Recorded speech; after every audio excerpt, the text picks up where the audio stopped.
ನಮಸ್ಕಾರ ಸ್ನೇಹಿತರೆ, ಎರಡನೇ ಟೆಸ್ಟ್ ಪಂದ್ಯವನ್ನ ಗೆಲ್ಲಿಸಿಕೊಡಲು ರಾತ್ರಿ ವಿಶಾಖಪಟ್ಟಣಂ ತಲುಪಿದ ವಿರಾಟ್ ಕೊಹ್ಲಿ.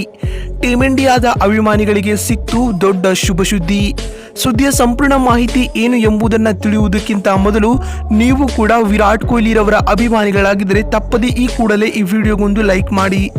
ಅದೇ ರೀತಿ ಸ್ನೇಹಿತರೆ, ನಿಮ್ಮ ಪ್ರಕಾರ ಟೆಸ್ಟ್ ಕ್ರಿಕೆಟ್ನಲ್ಲಿ ವಿರಾಟ್ ಕೊಹ್ಲಿ ಹಾಗೂ ರೋಹಿತ್ ಶರ್ಮಾ ಇವರಿಬ್ಬರಲ್ಲಿ ಅತ್ಯುತ್ತಮ ಬ್ಯಾಟ್ಸ್ಮನ್ ಯಾರು ಅಥವಾ ನಿಮ್ಮ ನೆಚ್ಚಿನ ಆಟಗಾರ ಯಾರು ಎನ್ನುವ ನಿಮ್ಮ ಅನಿಸಿಕೆ ಮತ್ತು ಅಭಿಪ್ರಾಯಗಳನ್ನು ಕಾಮೆಂಟ್ ಮಾಡುವ ಮೂಲಕ ತಪ್ಪದೇ ತಿಳಿಸಿ.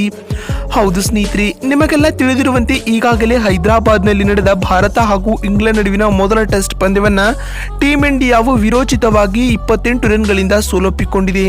ಈ ಮುಖೇನವಾಗಿ 5 ಪಂದ್ಯಗಳ ಟೆಸ್ಟ್ ಸರಣಿಯಲ್ಲಿ ಆತಿಥೇಯ ಭಾರತೀಯ ಕ್ರಿಕೆಟ್ ತಂಡವು 1-0 ಹಿನ್ನಡೆಯನ್ನ ಪಡೆದುಕೊಂಡಿದೆ. ಇನ್ನು ಈ ಸೋಲಿನ ಬೆನ್ನಲ್ಲೇ ಟೀಂ ಇಂಡಿಯಾಗೆ ಬಿಗ್ ಶಾಕ್ ಎದುರಾಗಿದ್ದು ತಂಡದಿಂದ ಸ್ಟಾರ್ ಆಟಗಾರರು ಹೊರಬಿದ್ದಿದ್ದಾರೆ. ಹೌದು, ಎರಡನೇ ಟೆಸ್ಟ್ ಪಂದ್ಯದಿಂದ KL ರಾಹುಲ್ ಹಾಗೂ ರವೀಂದ್ರ ಜಡೇಜರವರು ಹಿಂದೆ ಸರಿದಿದ್ದಾರೆ. ಆದರೆ ಇದೀಗ ಇದರೆಲ್ಲದರ ನಡುವೆ ಎರಡನೇ ಟೆಸ್ಟ್ ಪಂದ್ಯವನ್ನ ಟೀಂ ಇಂಡಿಯಾಗೆ ಗೆಲ್ಲಿಸಿಕೊಡಲು ರಾತ್ರಿ ವಿರಾಟ್ ಕೊಹ್ಲಿ ರವರು ವಿಶಾಖಪಟ್ಟಣಂ ತಲುಪಿದ್ದಾರೆ ಸ್ನೇಹಿತರೆ. ಹೌದು, ನಿಮಗೆಲ್ಲ ತಿಳಿದಿರುವಂತೆ ಮೂರನೇ ಟೆಸ್ಟ್ ಪಂದ್ಯದಲ್ಲಿ ವಿರಾಟ್ ಕೊಹ್ಲಿ ಅವರು ಟೀಂ ಇಂಡಿಯಾವನ್ನ ಕೂಡಿಕೊಳ್ಳಬೇಕಾಗಿತ್ತು.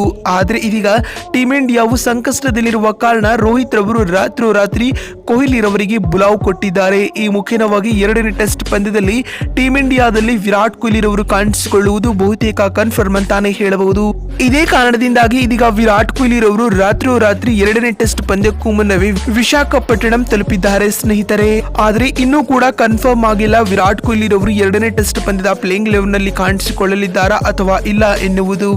ಮಾಹಿತಿಯ ಪ್ರಕಾರ ವಿರಾಟ್ ಕೊಹ್ಲಿ ರವರು ಟೀಂ ಇಂಡಿಯಾದ ಯುವ ಆಟಗಾರರಿಗೆ ಎರಡನೇ ಟೆಸ್ಟ್ ಪಂದ್ಯದಲ್ಲಿ ಚಾನ್ಸ್ ನೀಡಿ ಅವರಿಗೆ ಗೈಡ್ ಮಾಡಬಹುದು ಎಂದು ವರದಿಗಳಾಗಿವೆ ಸ್ನೇಹಿತರೆ. ಆದರೆ ಒಟ್ನಲ್ಲಿ ಟೀಂ ಇಂಡಿಯಾದ ಜೊತೆ ವಿರಾಟ್ ಕೊಹ್ಲಿ ಇರುವುದಂತೂ ಕನ್ಫರ್ಮ್. ಇನ್ನು ಭಾರತ ಹಾಗೂ ಇಂಗ್ಲೆಂಡ್ ನಡುವಿನ ಎರಡನೇ ಟೆಸ್ಟ್ ಪಂದ್ಯವು ಇದೇ ಫೆಬ್ರವರಿ 2ರಿಂದ ಅಂದ್ರೆ ಬರುವ ಶುಕ್ರವಾರದಿಂದ ಆರಂಭಗೊಳ್ಳಲಿದೆ ಸ್ನೇಹಿತರೆ.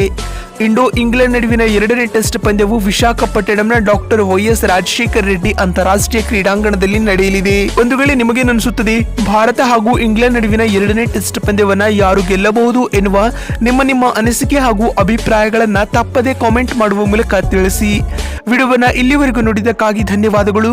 ಮತ್ತೊಂದು ವಿಡಿಯೋದಲ್ಲಿ ಸಿಗ್ತೀನಿ. ಅಲ್ಲಿವರೆಗೂ ನಮಸ್ಕಾರ, ಧನ್ಯವಾದಗಳು ಸ್ನೇಹಿತರೆ.